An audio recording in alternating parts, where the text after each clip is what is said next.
Lezi indaba zehora lokuqala sikwethulela zona bukhoma ekomkhulu le-SABC e-Auckland Park eGoli. Bukele nazi ezinohlonze emini nje. The state is opposed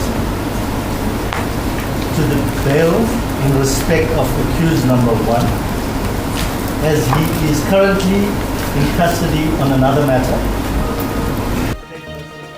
UVusumuzi Khet Matlala uvele kanye namaphoyisa aboshizwa lebusuku ngecala lenkohlakalo elimayelana nenkontileka yezigidi ezingama-360 zamarandi eyatholwa ke inkampani yakhe uMatlala. The lawyer here is the first time I see him today. He's not been given instruction by me. Selihlehlise mhlazi 14 kuNhlabi icala elibhekene noMatiphandile Sotheni nosolwa ke ngokuba ke uSharles Bama wabulala uMarius van der Merwe nowafakaza ngaphambi kwekhomishana kaMadlanga ngaphansi kwegama lika Witness D. When the suspects realized that the police were following them, they started shooting at the police, then the police retaliated. Amaphoyisa sedubuleka abasolwa abane bashona kwalimala oyedwa eyovile eGoli kanti ke kutholwa izibhamu ezintathu endaweni yesigameko. Laba basolwa ke ngokulandela ke abantu abasuke besuke ke esikhumelweni seyindiza bababamba inkunzi. Best scenario should be that you can play against an Asian team, a Middle American team and a European team. Baloma sibheka kwezemidlalo umqeqeshi wabafana Hugo Bruce ubengathanda ke ukubhekana ke namazwe asezingeni eliphezulu emidlalweni yokungcweka njengoba sekuseleke izinyanga ezimbalwa ngaphambi kokuqala komqhudelwano wendebe yomhlaba ngoNhlangulana.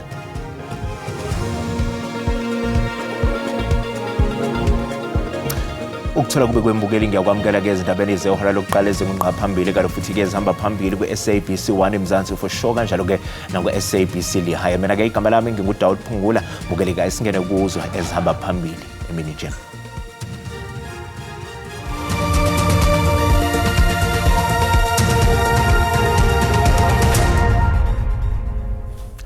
Amaphoyisa kanye ke nezikhulu ezithile zamaphoyisa babosha izolo ngokweyamaniseka ke ezinsolweni zenkohlakalo yethenda lenkampani kaVusumuzi Khet Matlala iMedicare 24 bavele kafushane enkantolo ke yemantshi yasePitoli namhlanje.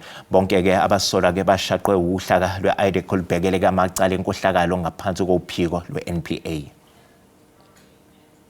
Phakathi kwabamangalelwa abashaqwe i-IDEC izolo kukhona nabathile abasanda kubonakala phambi kwesithangamse sekhomishana kaMadlanga bethula ubufakazi babo ngodaba lwethenda lezigidi zamarandi okwahlomula kuyo inkampani kaKhet Matlala. Ngaphandle nje kweningi lamaphoyisa aboshiwe ngeinsolo zecala kuthinteka nezinye zezikhulu okuyizona ezaphasa esubhunyazwa kwenkampani kaMatlala ekutheni ihlonzwe njengokuyiyo ethole ukwenza umsebenzi. Umshushisi utshela inkantolo ukuthi abazivimbile isicelo sokuthi bagunyazwe ibhayili ngaphandle kuphela kukaKhet Matlala. Your Worship, the state is opposed to the bail in respect of accused number 1, as he is currently in custody on another matter. Your Worship, I have had discussions with my learned friend acting on behalf of accused number 1, and he indicated that he would not be applying for bail at this stage and is also agreeable with the date that the state is going to suggest for the matter to be postponed. I-NPA yithi ukuboshwa kwalamaphoyisa nezikhulu ezithile kuyizinkomba zokuthi ukusebenza kwalolu phiko kuzoqala ukubonakala ngokugqabile manje kulwisaneni nezenzo zenkohlakalo. We are watching very closely what is happening at Madlanga and other commissions that are there, even including the other matters that are before the courts, the inquest and so on, so that we are able to see what next we can do. And then we are hopeful that the public of South Africa will see the kind of momentum that we are trying to build in making sure that justice is seen to be served. Bonke abamangalelwa abayi-16 bazobhekana namacala enkohlakalo ukukhwabanisa neinsolo zokwephulwa kwemthetho wezemali. Kusenjalo uNthabise Ngenzama nongumsola wesihlanu ecaleni lokuzama ukubulala uTebogo Thobejana elibhekene ke noVusumuzi Khet Matlala ke nabanye abane uvele kafushane enkantolo ke phakeme yaseGoli ngecala lokushishisana ngemali ngokungemthetho. Lolu daba ke lube selihlehliswa komhlazi 7 kuya kumhlazi 8 kuNhlaba nonyaka. uNthabise Ngenzama usolwa ngokukhabanisa imali okusolwa ukuthi athunyelwe ebhange lakhe ukuze ukukhokhela abasolwa ngokudubula uTebogo Thobejane ecaleni lokuzama ukubulala elibhekene uVusumuzi Khet Matlala nabanye abane uvele kafushane enkantolo ephakeme yaseGoli namhlanje. The pre-trial in respect of your matter then has been concluded. The trial date has been set as the 20th of July 2026. However, and with regard to arrangements, not only in respect of your matter, but in respect of some of the other accused, the matter is postponed to the 7th and 8th of May 2026. Ummeli kaNzama uzwakalise ukudumala ngokungaphumeleli kwezethulo ezethulwa ngaphambi kwenkantolo zokuthi kuhoxiswe icala elibhekene noNzama. Well, obviously a little bit disappointed because the reason why we submitted reps is because we believed that there's a chance that our reps might be successful given the circumstances of the case and the evidence that is contained in the docket. However, we're not totally surprised. We did expect that the state might want to continue despite all of that. We will obviously follow the necessary legal steps that are available to our client. Lolu daba lube selihlehlisiselwa umhla ziyisikhombisa kwemhla ziyisishiyagalombili kuNhlaba nonyaka. Waphika wonke amacala abhekene nawo osolake ngokuba ungqondongqondo ngokubulala kofakazi uMaurice van der Merwe nobeyaziwa-ke nguWitness D. uMatiphandile Sotheni ushaqa abaningi ehlala kummeli wakhe eMadevini etshela-ke inkantolo-ke manje eBrakpan eGauteng ukuthi kwayena-ke lo mmeli kuthiwa kommeli uyaqala ukumbona-ke namhlanje enkantolo. Ushiya angalazi uSotheni evele phambi kwenkantolo ngesikhathi ezwa ukuthi ummeli wakhe nombuso bamvalele ngaphandle bavumelana ngokuhlehlisa isicelo sebhayili. Uthi kulungele ukulekelela inkantolo ngobufakazi bokuthi akahlangene nakancane nalamacala athweswe wona. I want to assist the court, Your Worship, in the interest of justice, and the allegations that were leveled against me, I deny them fully. I have nothing to do with this crime. uSotheni ukhale ngommeli athi uyaqala ukumbona la enkantolo nathi akamazi uzommela kanjani engathathanga ngisho istatimende kuyena njengomuntu ammele. The lawyer here is the first time I see him today. He's not been given instruction by me. He did not even take my statement, Your Worship. I'm arrested here for something I did not commit. uSotheni okukholakala ukuthi wasebenzisa iAK-47 ukubulala uWitness D ubhekene namacala ayisithupha ukuhlanganisa nawo ukubulala. iNPA iphawula ngalokho ithi nakuba uphenyo lisaqhubeka bakulungele ukuqulwa kwesicelo sebhayili. At this stage, no one has been arrested. However, investigations are ongoing. If a person of interest comes to light, obviously investigations will lead us to that arrest if it happens. However, we also indicated to the court that there are other investigations that are still outstanding, which is the cell phone mapping, that still needs to be a cell phone downloading that still needs to happen for us to be able to proceed with this case. However, in terms of the bail application, the state is ready. Icala lihlehlele mhla ziyishumi kuNhlaba ukunika umbuso isikhathi sanele ukuphothula uphenyo nokuthola imininingwane efanele ethinta leli cala. Iqembu umkhonto wesizwe lifakeke isicelo esiphuthumayo enkantolo ephakeme ePitoli sokuvimba ukuba nikezwe imali yomhlala phansi lo wayinhloko yophiko olushushisa amacala omphakathi Advocate Shamila Batohi. Izathu sokuba-ke MK Party ifake lesi sicelo ukuba-ke ifuna kuphothula-ke uphenyo mayelana-ke neyinsolo-ke zongaziphathi kahle ezibhekene nayo uBatohi. You cannot rely on the state funds to protect yourself where it's demonstrable that the underlying conduct, which is the subject matter of the litigation, I don't want to say foreshadows, but rather advances a questionable lawful set of affairs that might have been unlawful, and your use of those funds to protect yourself from those consequences is incorrect. Omele iqembu umkhonto wesizwe enkantolo wenza izethulo ecacisa kabanzi ukuthi kungani lo beyinhloko yophiko olushushisa amacala omphakathi NPA Advocate Shamila Batohi kufanele engaqali nikezwe imali yakhe yomhlala phansi. Iqembu lenganyelwe nguJacob Zuma lithi alifuni ukuthi lokhu kwenzeke njengoba uBatohi esabhekene nenzolo zokungayiphathi kahle. Is not that she must not get anything in the broader sense. It's that she's not entitled to get anything where the getting of that thing, the monetary contribution, is predicated upon no further inquiry into the misconduct. MK Party ithi kufanele wazi umbuso ukuthi mangabeke wanikezwa le mali lungakaphothula uphenyenzo lwenabhekene nazo ngeke isaba khona indlela yokuba kubuyiswe le mali. Can't allow this pension payout to happen without the determination of the enabling entitlement, because if you don't determine the enabling entitlement, the consequence potentially is that you've let the money go, and down the line you may never be able to effectively recover that money because it's already been dissipated. Batho ushiye ihhovisi emva kokuba esefike eminyakeni engama-65 ubudala. Sisho sanqonqa isakhiwo ke sisetshenziswa ke iminyango kahulumeni ke ehlukene ibhoda sigcawu ke Mthatha eEastern Cape emlilweni oqubuke izolo ebusuku. Njengamanje ke sixhumana ke nentatheli yeziko lezindaba zeSABC uNkululeko Nyembezi khona ke lapha ke eMthatha. Nkululeko asikubingelele sikwamukele ke izindabeni ke zasemini sibonile ke nayo izolo bukhona lapha endaweni yesigameko ngesikhathi lomlilo uvutha ke lapha kubuhanguhangu. Ingabe sinjani isimo lapho khona ke njengamanje? Dawudi nababukeli emakhaya ngenene imeko imbi kakhulu ngoba abasebenzi kakumbi abasebenzisa esakhiwo nthathe nawe nje bangaphandle kunzima uba mhlambe bangene kodwa ke siyavuba amasebe kahulumente adibene ukufumana isisombululo kuba ngabe mhlawumbe azosebenza phina kuba ke adinga indawo yokusebenzela kwangoku nje kanti ke into esilindele ukuba mhlambe kwenziwe uphando lokuba ngabe mhlambe into eyenze ukuba kutshe esakhiwo kodwa ke sinayo inkosi yalapha mandla wabathembu Nkosi uBovlengwe Mtirhaga uzothetha naye mhlambe sibone ukuba usibale ngantoni esakhiwo kona ziziphi mhlambe izinto aqonda ukuba noko zimochakele kwesakhiwo Nkosi yakho. Ndiyabulisa msasazi. Esisakhiwo sibalulekile kuthi thina abantu balapha eTranskei kuba zonke izinto esizifunayo uncedo. Iitayitile zethu zomhlaba itayitile ezilapha zase-Deeds Office, ii-archives zethu zobukhosi zonke zihlala kwesakhiwo. Kwakhona abantu basemakhaya yonke imihla bandwendwela kwesakhiwo ukuza kwii-departments oonontlalo-ntle bahlala kwesakhiwo. Xa sisibona ke esakhiwo silolu hlobo sothuke kakhulu.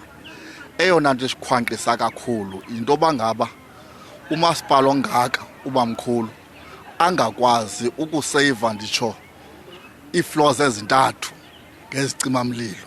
Ithetha ukuthi noko thina abantu balapha asikhathalelekanga, asihoywanga, asihlonitshwa. Ya Nkosi uBovlengwe ke lowo apha kwalapha ke kulomhlaba wabathembu ecacisa ke ngemeko yelantuka yesakhiwo kodwa ke mhlawumbe ngenxa yexesha mandibele kuwe studio.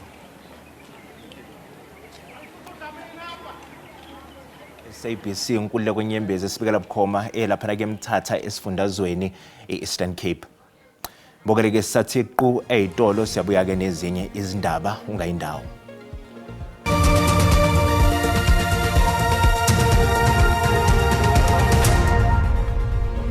Mbokele sikubingelele sikwamukela uma ngabe usanda kungena odabeni oluphambili besibika ukuthi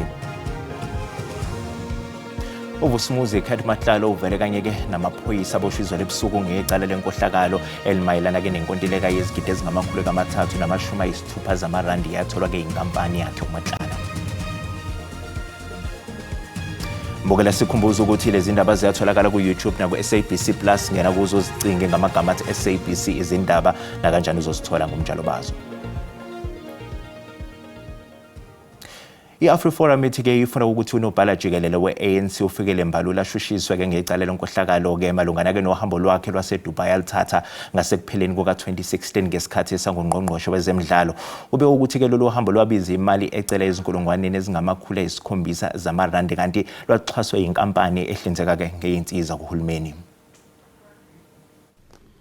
Mr. Mzinyathi of the NPA indicated that there's no evidence supporting allegations of corruption because there was no quid pro quo and that this was merely a loan and that the loan was paid back.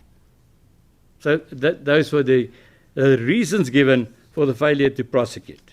I-AfriForum ithi ifuna ukuthi unobhala jikelele we-ANC ufikile Mbalula ashushiswe ngohambo lwakhe lwaseDubai alithatha ngasekupheleni kuka-2016 kuya ku-2017. Le nhlangano ithi nakuba ethi uMbalula wayikhokha imali ayeyibolekiwe ukuze athathe lolu hambo kepha lokhu kufana ncamashini okuhlaluke kukhomishana kaMadlanga ngesikhathi inhloko yobugebengu obuhleliwe uMajor General Richard Shibiri edalula ukuthi naye wayikhokha imali ayeyithole kuVusumuzi Khet Matlala. We refer to what was said by Judge Madlanga to General Shibiri, where he said, I suggest to you that once there were these raids, you saw the police were catching on to Mr. Matlala, and you decided that money that had been paid to you, not as a loan I suggest, you should now suddenly pay back to Mr. Matlala so as to make it look like a loan. Umbalula umile kwelokuthi imali ahamba ngayo wayeyibolekile futhi waphinde wayikhokha. Lila lamazolo ishoba ke basola kabane kwathi koyedwa sindile waphuthonyiswa esibhedlela ngesikhathi amaphoyisa evimbezela kamadoda amahlane yovile egoli avulela ke ngenhlamvu. Lamadoda akasola ke ngokubamba inkunzi izisule ezisuke ziphuma esikhumelweni ke seindiza iOR Tambo International kanti ke lo sesibhedlela yena amaphoyisa amqaphe ngesolokhozi. Kuphethwe ngokuthi bambozwe ngalabo selela amazolo ishoba kulaba solwa abantu abasolwa ngegameko eziningana zokubamba inkunzi.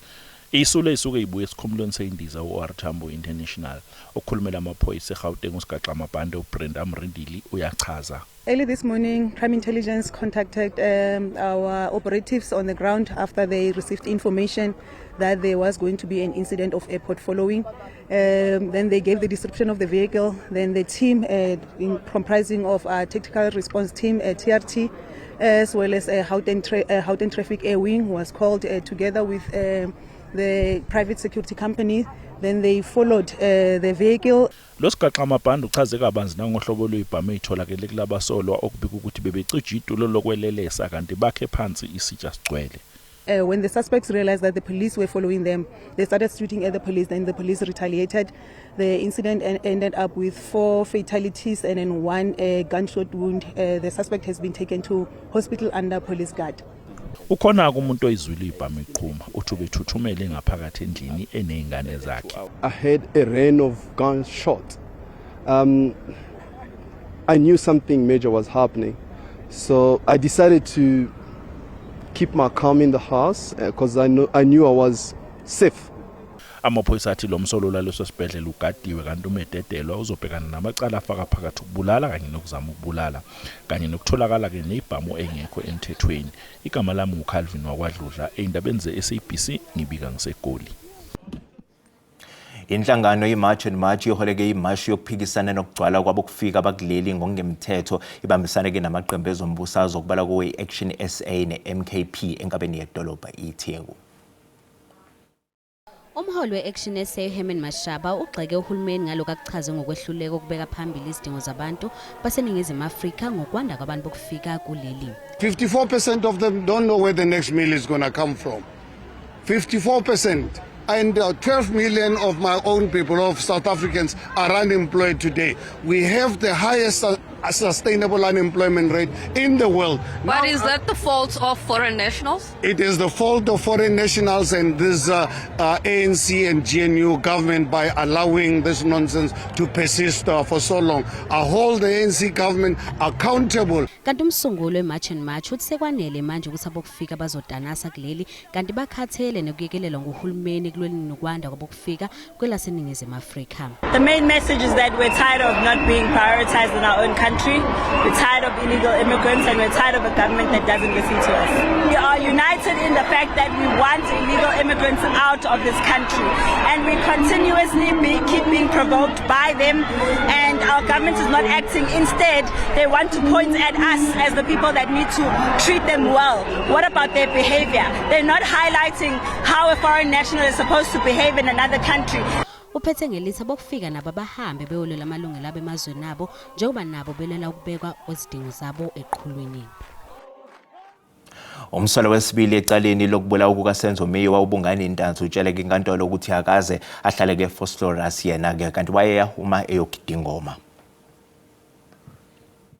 Umshushisi Advocate George Baloyi uthi ubufakazi bomsolo wesibili ubungani intanzi buyashayisana njengoba ethi wayeya ePhosphorus eyogida ingoma kodwa ekuqaleni wathi akakwazi inhlobo ePhosphorus.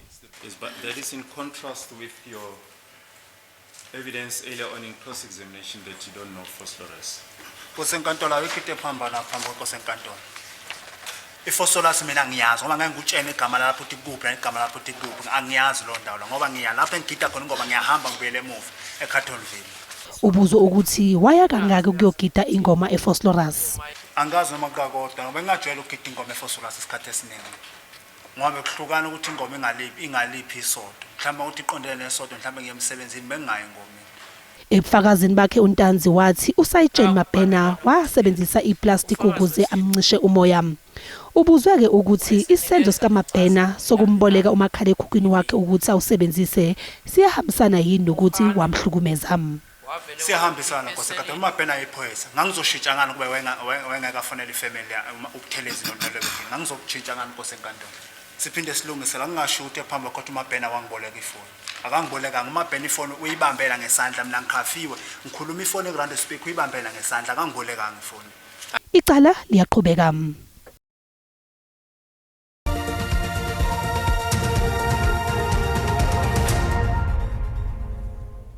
Kanti sibheka kwezemidlalo umqeqeshi weBafana Bafana Hugo Bruce bengathanda ukubhekana ke namazwe asezingeni eliphezulu emidlalweni ke ungcweka njengoba sekuseleke izinyanga ezimbalwa ngaphambi kokuqala komqhudelwano wendebe yomhlaba ngoNhlangulana. Njengoba siqinisekisiwe amazwe amabili azobhekana eBafana Bafana esigabeni samaqoqo sendebe yomhlaba elakuleli selizobheka ukuthola imidlalo yomngane namaqembu acisha adlale njengawo lamazwe. iBafana izobhekana eMexico emidlalweni wokuqala lomqhudelwano. Izobe isitholana phezulu nezo lizohlungela lomqhudelwano phakathi kwaDenmark, iCzech Republic, iIreland kanye neNorth Macedonia. Emidlalweni wokugcina weqoqo iBafana izobhekana eSouth Korea. The best scenario should be that you can play against an Asian team, a Middle American team and a European team. But I talked a few minutes ago, so Lydia, the CEO, told me, yes, Brazil want to play against us. I said, oh, very good, why not in May? So Panama is not coming free either. You have to pay also. They are coming, yes, but not only the trip or whatever, no. You have to pay a sum of money to come here and to play 2 games. So SAFA did a big effort to have Panama. So now we will see what we can get, or an Asian team or a European team for May. Leli qembu lizobhekisa amabombe eMexico ngasekupheleni kukaNhlaba. Bukela umhlahlo wesimo sezulu yalandela emva kwekhefu nganyakaza.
Bukele sizibeka lapha bese kuphathela zona ke mino zakwethu bayeza nezindaba ngolimi lesindebele emagamanxa ke ihora lesihlanu ke ntambama kari ke thina sizobuya ke nezinye izindaba ngehora ke lesikhombisa kusisha okwamanje mbukeli usale kahle.